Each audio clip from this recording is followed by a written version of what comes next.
Hi everyone, welcome back to my channel. In this video, we will be looking at one of the most important themes in A Christmas Carol, social injustice. Social injustice is a common theme throughout many of Charles Dickens' books, so it is obviously a topic that he cares quite a lot about. And to know why, we have to take a quick look into Dickens' life, when his father was sent to debtor's prison, and he himself had to leave school to work in a shoeblacking factory.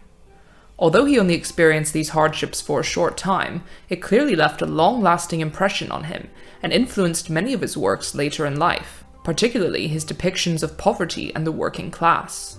This is especially true of A Christmas Carol, and the theme of social injustice is explored at length through the various characters in this novella. Scrooge represents the wealthier portion of society, the upper or upper middle class, as he is not aristocracy or anything like that, but has a lot of money due to his trade. The Industrial Revolution in England brought about a lot of changes in technology and urbanization, which meant that a certain minority of people were able to get very rich if they had the right skills, education, and upbringing, while the majority of people got poorer and poorer. Thousands of people moved to big cities like London from rural areas, which led to overcrowding, disease, and scarcity of food. The lack of trade unions and work regulations also meant that the working class were at the mercy of their employer, and many suffered from low pay and horrendous working conditions as a result. This downtrodden portion of the working class is partly represented through the character of Bob Cratchit, Scrooge's clerk, whose pitiful working conditions are described in the first stave. Scrooge had a very small fire, but the clerk's fire was so very much smaller that it looked like one coal. But he couldn't replenish it, for Scrooge kept the coal box in his own room, and so surely as the clerk came in with a shovel, the master predicted that it would be necessary for them to part. Wherefore the clerk put on his white comforter and tried to warm himself at the candle. The ridiculous image of the candle being a greater source of warmth than the fire, and the implication that Bob will be immediately sacked if he asks for more coal, shows that he has no power in their relationship. Scrooge can treat him as badly as he pleases, and there's nothing that he can do about it if he wants to keep his job and income so he can feed his family. Many of the other characters we meet in the first stave have opinions on the importance of looking after the poor and needy, and as a result we are also able to hear how Scrooge feels about the subject. His nephew Fred introduces this theme of social injustice with his remarks on how Christmas in particular is the time when people are more willing to look past their differences in wealth and class and see each other as equals. This sentiment is continued more obviously by the two charity collectors who are attempting to raise money to help the poor. It is more than usually desirable that we should make some slight provision for the poor and destitute who suffer greatly at the present time. Importantly, they mention that just a small sum of money can make a huge difference in the lives of others, and throughout this novella, in fact, it is often stressed that you don't have to donate enormous sums in order to make a difference. For example, in Stave 2 at Fezziwig's Christmas celebration, the Ghost of Christmas Past mentions something similar. He has spent but a few pounds of your mortal money, 3 or 4 perhaps. Is that so much that he deserves this praise? It isn't that spirit.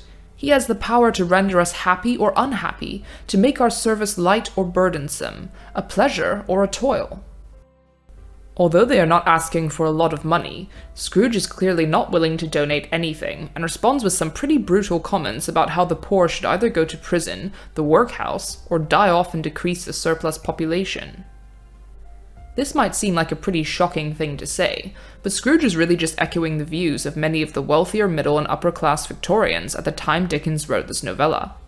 It was a common stereotype to believe that the poor were poor simply because they were lazy or criminals, and that enough was paid in taxes to support them through the workhouses. A bit of context is needed here about the New Poor Law in 1834, which sent all able-bodied unemployed people to workhouses to earn their keep through hard labor.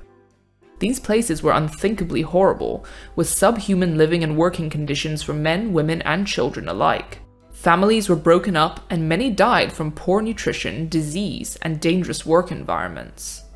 However, for the wealthier portion of society who could turn a blind eye to what was happening or claim ignorance, it is likely that Scrooge's comments were not far off of what many thought, although they probably would not voice it out loud.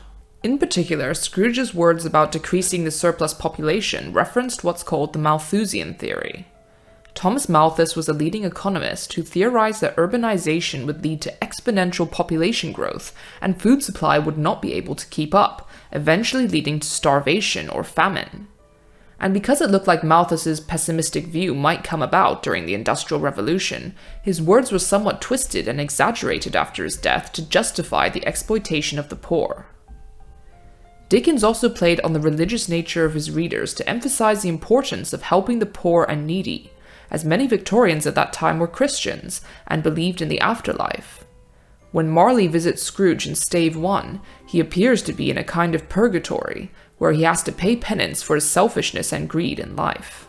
Marley's fate is a warning to Scrooge and the readers that ignoring the welfare of your fellow man is not just a mean thing to do, it can actually affect what happens to you in the afterlife. The other ghost who is arguably the strongest voice for social reform in this book is the Ghost of Christmas Present, who appears in Stave 3 to guide Scrooge towards his transformation. During their journey, he is able to see in person how the working class live and celebrate Christmas through the Cratchit family. The Cratchits are shown as resourceful, hardworking, and optimistic, in direct opposition to many of the stereotypes of the poor mentioned earlier.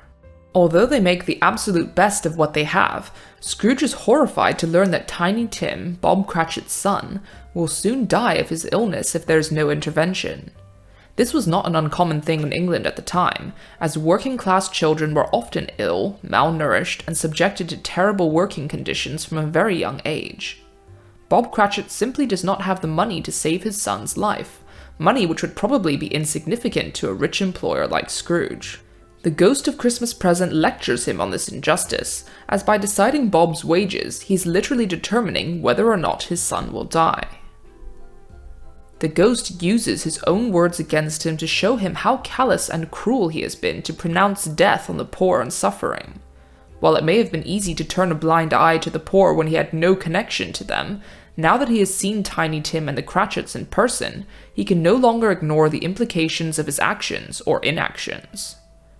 If you found this video helpful so far, please give it a like, it really helps out the channel. One of the most significant moments in the story is at the end of Stave 3, when the ghost produces two children from beneath his coat called Ignorance and Want. The hideous description of these children clearly shows Dickens' views on the consequences of ignorance and want in a society. The ghost warns us to especially beware ignorance, for on his brow I see that written which is doom. Dickens was a staunch advocate for education as a means of breaking the cycle of poverty, and blamed the frightful neglect by the state of those whom it punishes so constantly, and whom it might, as easily and less expensively, instruct and save. In fact, his visit to a ragged school was what motivated him to write A Christmas Carol. Ragged schools provided free education to poor children in the 19th century, and although they were far from perfect, Dickens noted that even this basic form of education had already improved the lives of those who attended, and urged people to support these institutions. Education meant that a child could take up a decent trade when they were older, rather than resorting to a life of crime out of desperation and extreme poverty. However, ignorance in this case can also refer to the ignorance of the rich towards the plight of the poor, especially due to the political unrest around this period. Just a few decades before this novella was published, the French people revolted against the rich due to their mistreatment of the lower classes. And in 1848, only 5 years after this book, there were widespread revolutions across Europe. The middle and upper classes were a minority in society, so perhaps Dickens was also stressing the point that it was in their best interest to be kind to the poor and to lessen the enormous wealth gap that existed. Dickens' view of ignorance and poverty leading to crime is highlighted in the fourth stave, where he paints a very dire picture of the poorer side of London. The ways were foul and narrow, the shops and houses wretched, the people half-naked, drunken, slipshod, ugly. Alleys and archways like so many cesspools disgorged their offences of smell and dirt and life upon the straggling streets, and the whole quarter reeked with crime, with filth and misery. In this glimpse into the future, Scrooge sees 3 workers, a laundress, a charwoman, and an undertaker's assistant who have just stolen items from his bedroom with his corpse still lying on the bed. While their lack of empathy may seem shocking, Dickens is trying to show that in the awful circumstances the poor live in, crime is often their only resort, and to steal from a man who is as greedy and uncaring as Scrooge almost seems just to them. Unsurprisingly, once Scrooge finds himself back in his own bed on Christmas Day, he immediately goes out of his way to make amends for his past behavior, not just by giving people what they need, but much, much more than that. Instead of just sending a turkey to Bob Cratchit, he sends a ridiculously big prize turkey from the shop. And instead of just raising Bob's salary, he gets involved with his family and becomes like a second father to Tiny Tim. Scrooge also goes out of his way to catch up to the charity collectors and donate a very generous sum which takes their breath away. In the end, Scrooge has become the ideal employer, friend, and businessman who understands the point that Dickens is trying to make in this novella. It is not enough to just be a good person. Each of us has a moral duty to do our part to bring about social reform by being generous to those less fortunate than us. Thanks for watching, guys. Stay tuned for follow-up analysis videos soon to come. See you next time!